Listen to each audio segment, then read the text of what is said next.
This video has some clips of general play with some observations for us to take on board. So in the first clip here, we have a patient build-up.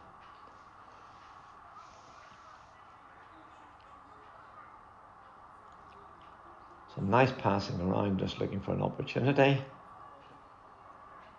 Good ball into the space. And then all of a sudden we get bored and we decide to crash the ball into the circle. We get a couple of touches, but they clear the ball right down to our 25. We need to select the right time to make the big decisions. It would be better to reset in our 25 rather than turning over the ball and having come the whole way down here. The ball is right out on the touchline and we take on a very high risk pass. Carl was on for a simple return.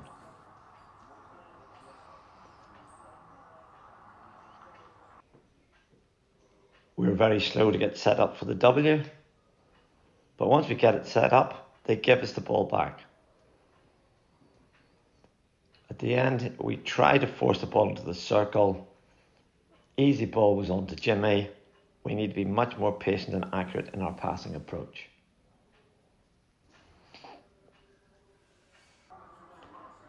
Here we have a good passage of play with some good support and some good leads off the ball, and an opportunity to be a bit more on the front foot. We just need to move the ball a little quicker, and the quality of pass just needs to be a bit higher.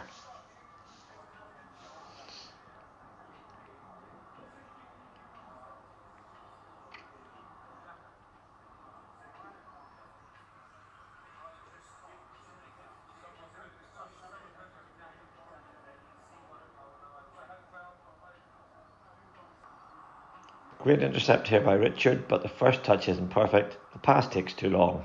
We need to continue to work on that first touch. At this hit out, the left defender is too high and too wide. We have a good setup for this hit out. I would prefer Roger to be a little narrower because if he gets the ball, the touchline is not his friend.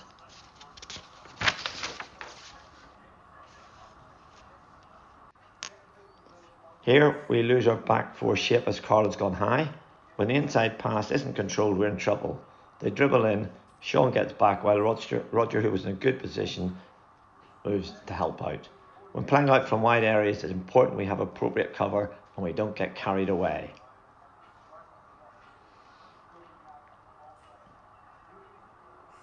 We don't reset properly and the miscontrol leaves the top of the circle exposed, as has happened in the second quarter.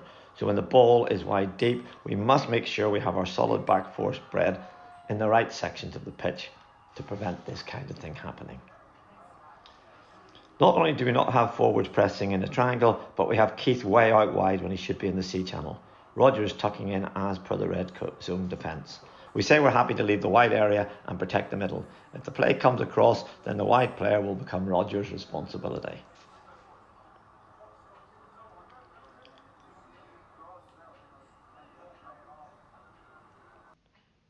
Here, Keith is too wide and is calling Budgie wide. Roger then decides to go wide as well, leaving a great big hole down the middle of the pitch to their inside forward. This is exactly what we don't want to happen. We don't care so much if the ball's going wide from there, it just must not go down the middle.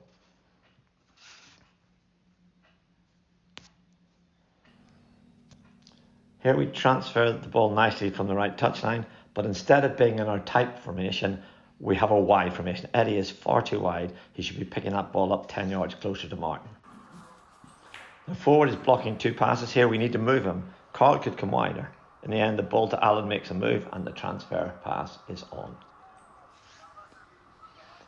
Reasonable shape here. Jimmy's a bit high but gets back into a good position. Sean does the right thing by looking both directions before deciding which way to play.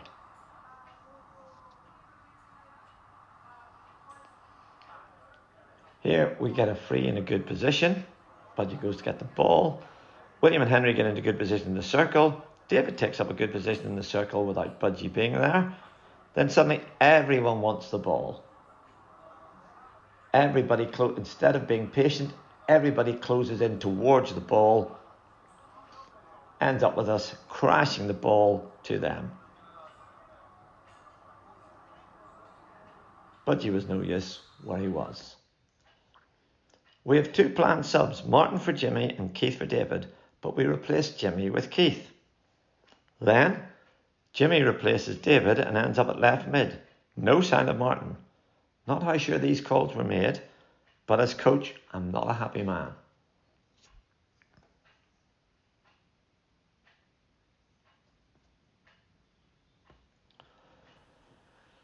We know we're going to be making subs after the corner, so we'll have insufficient players for the W. We need to be aware of this and drop back to the 3/4 press when this happens.